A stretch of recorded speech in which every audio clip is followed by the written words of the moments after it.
भारत हूं, मुझे वेदों के ऋचाओं ने जन्मा है।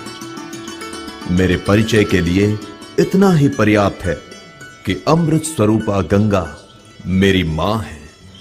मैं भारत हूं, मैं ऋषियों के आश्रम में पला हूं, युग पुरुषों की उंगलियां थाम कर चला हूं और संघर्षों की प्रचंड अग्नि में जला हूं।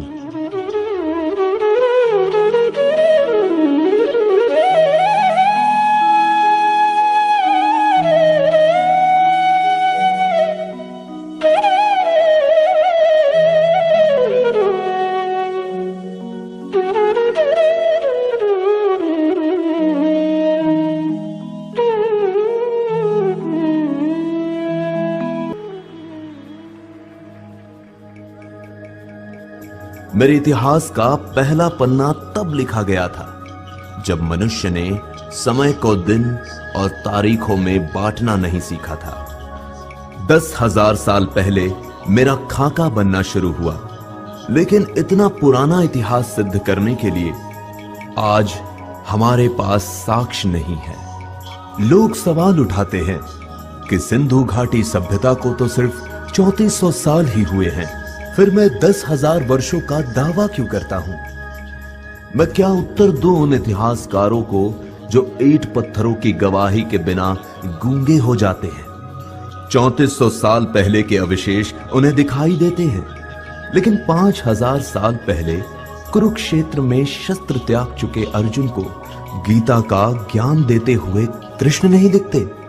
7000 वर्ष पहले सरयू के तट पर सूर्य को अर्घ देते हुए राम नहीं दिखाई देते, और 8000 वर्ष पहले रची गई ऋचाएं नहीं दिखाई देती।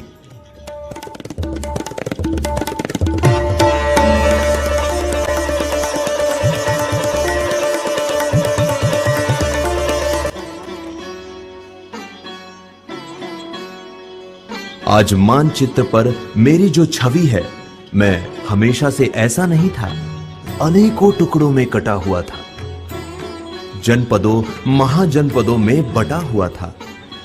फिर एक दिन तक्षशिला में जन्मे मेरे एक पुत्र ने अपनी शिखा खोल दी और यहीं से मेरे अखंड राष्ट्र बनने का मार्ग भी खुल गया। खंड खंड बिखरे हुए मेरे अंग एक ध्वजा तले सिमट आई। आज की भौगोलिक भाषा में कहूं तो चाणक्य और चंद्रगुप्त ने मुझे बिहार से बलूचिस्तान और कश्मीर से कंधार तक फैला दिया।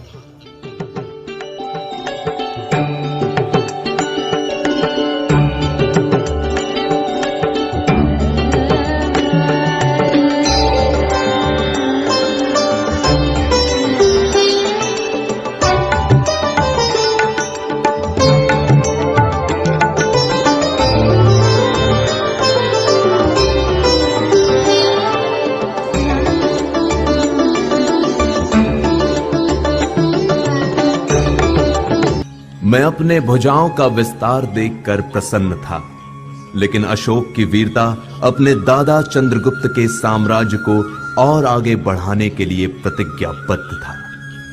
अशोक ने मेरी सीमाएं तक्षशिला से ईरान तक खींच दी। मेरा विस्तार पूरे विश्व को अचंभित कर रहा था, भौगोलिक और आध्यात्मिक दोनों रूपों में। एक तरफ मेरे हाथों में चमकती हुई तलवारें लहरा रही थीं, तो दूसरी ओर मेरे गले से बुद्ध और महावीर की वाणी गूंज रही थी। सदियां बीतती रहीं, मैं समय के धरातल पर कभी दौड़ा, कभी चला, कभी घुटनों के बल रेंगा, लेकिन रुका कभी नहीं।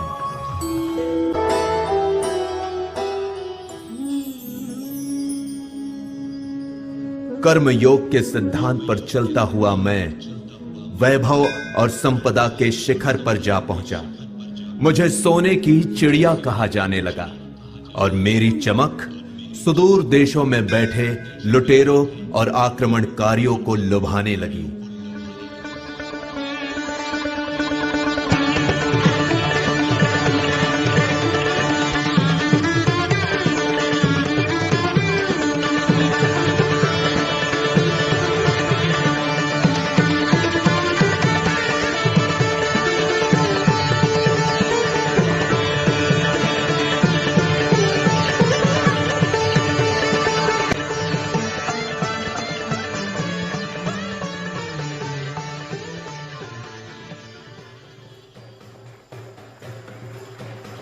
मैसेडोनिया का वो राजा सिकंदर महान, जिसकी सेनाएं विश्व विजय पर निकली थीं, वो पर्शिया और गांधार को अपनी शमशीरों से चीरता हुआ मेरी सीमा में दाखिल हो गया। सिकंदर दुनिया का बहुत बड़ा भूभाग जीत चुका था और मुझे जीतने ही वाला था कि मेरा वीर पुत्र पंजाब का राजा पोरस उसके पागल घोड़ों के आगे दीवार बनकर खड़ा हो गया। यूनानी इतिहासकारों ने लिखा कि पोरस हारा, सिकंदर विजय हुआ, लेकिन अफसोस मेरे इतिहासकारों ने कभी चुनौती नहीं दी, कभी पूछा नहीं यूनानियों से कि अगर सिकंदर जीता तो फिर खाली हाथ भारत से क्यों गया। सच तो यह है कि साम्राज्यों का भूखा वो गिद्ध मेरे बदन का एक टुकड़ा मांस भी नोच नहीं पाया। पोरस ने उसके खूनी पंजे तोड़ डाले, ऐसा हराया कि उसका आत्मविश्वास चकनाचूर हो गया और यूनान पहुंचने से पहले ही वो आदिवासियों के हमले में मारा गया।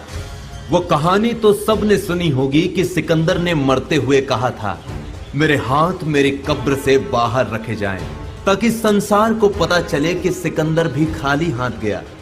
लेकिन किसी ने यह नहीं पूछा कि वो हाथ खाली किसने किए थे। मैंने किए थे, मेरे पोरस ने किए थे।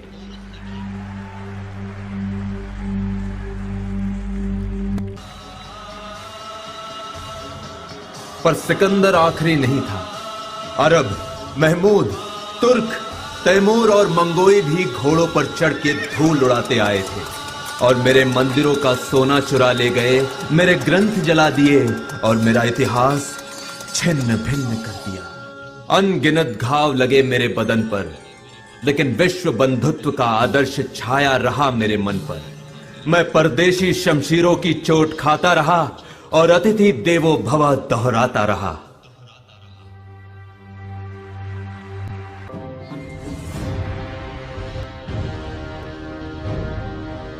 मेरी यही शांति प्रियता 7 समुंदर पार से आए हुए अंग्रेज सौदागरों के लिए वरदान बन गई। मेरे राजाओं के दरबार में जमीन पर नाक रगड़ने वाले ये गोरे अचानक राज सत्ताओं के स्वामी बन बैठे। विक्टोरिया की भेजी हुई बेड़ियों ने मुझे ऐसा जकड़ लिया कि मेरी रक्त सराएं पीड़ा से करा उठी। सैकड़ों वर्षों तक विश्वासघात के धुएं में मेरा मन घुटा। मुझे याद भी नहीं आता कि कितनी बार मेरी गरिमा का हनन हुआ, कि कितनी बार मेरा स्वाभिमान लूटा।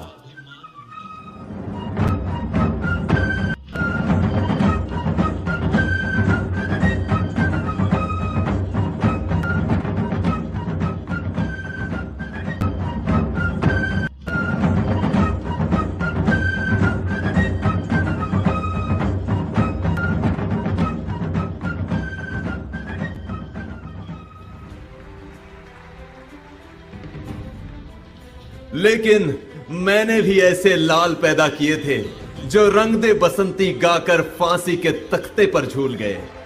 मुझे याद आता है लाहौर सेंट्रल जेल। मेरा बेटा भगत अपने बैरक में कैद है। फांसी का हुक्म सुनाया जा चुका है, तारीख नजदीक आती जा रही है। अंग्रेज ऑफिसर्स रॉबर्ट और बारकर उससे मिलने आते हैं। कहते हैं, माफी मांग लो भगत, जान बच जाएगी।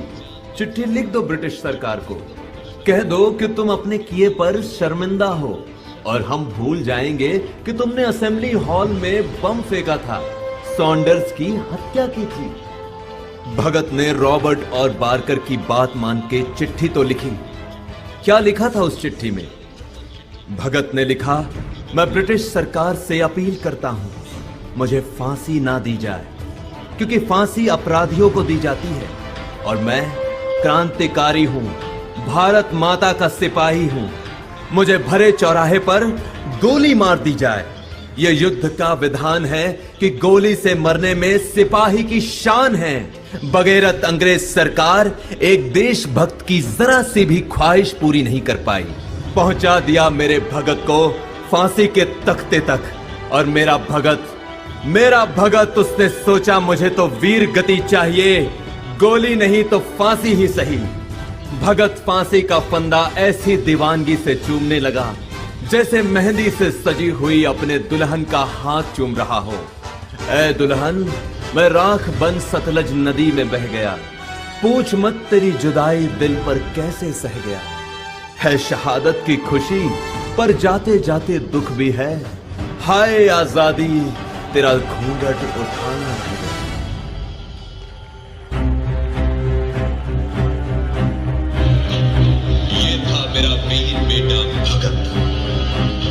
ये था मेरा वीर बेटा भगत और मेरी बेटी जो दूध मुहे बच्चे को पीठ पर बांधकर अंग्रेजों से जा भिड़ी और उनकी लाल वर्दियों के धागे खोल दिए। लक्ष्मीबाई।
मेरा एक और बेटा जो एल्फ्रेड पार्क में एक पिस्तौल लिए अनगिनत अंग्रेजी राइफलों से लड़ गया और जब पिस्तौल में आखिरी गोली बची तो वंदे मातरम बोल के मेरे चरणों में भेंट चढ़ गया। 25 वर्ष की भरी जवानी में मेरा आजाद मुझे छोड़ गया।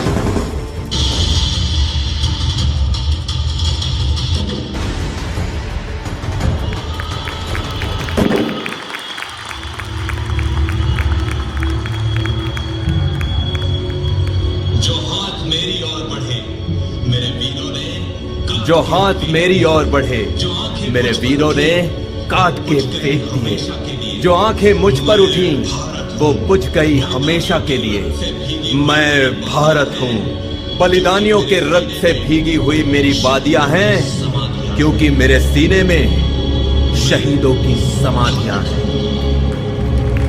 मैं भारत हूँ।